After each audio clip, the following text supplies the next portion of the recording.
How's it going, guys? So, how about that payroll revision? At least the preliminary revision. That was even higher than I expected. So what I'm referring to is the annual benchmark revision to the establishment survey. It applies from April of 2024 through March of 2025. And the reason they do that is to more or less like benchmark or re-anchor, however you want to think about it, the monthly sampled estimates of jobs, right? I mean, it's a sampled estimate. There's some statistical imputations that sit under it. That's, you know, when people talk about the birth-death model, that's what they're referring to. And they just tend to like really diverge over time. So the full count of jobs versus the monthly sampled estimates. And we'll get the final benchmark revision, I want to say early 26.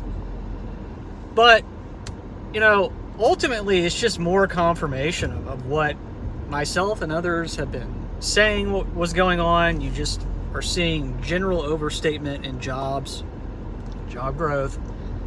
And the other thing that mainstream media just loves to downplay, it drives me nuts, is they'll say, well, we kind of already knew that jobs were overstated, but it's not necessarily like material in the grand scheme of things, when that's just a complete misrepresentation of what's actually going on. So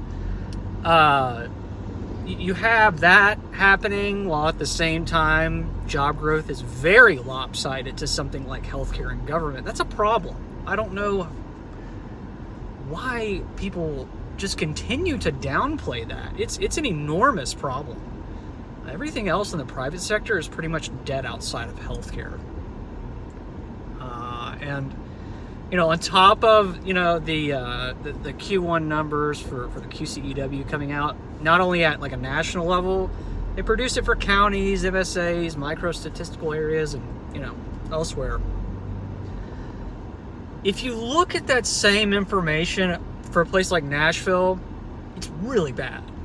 And that's not a feeling or my opinion. On top of the fact that, like, you know, this morning, and it's just one print, and you have to look at this thing over a very long period of time to make sure you have adequate context. The consumer looks very weak. That PPI print was really, really weak, especially on the services side of that equation. So if I'm just going to take it a step further, are you really sure you know the value of your home? Because I really don't think that you do.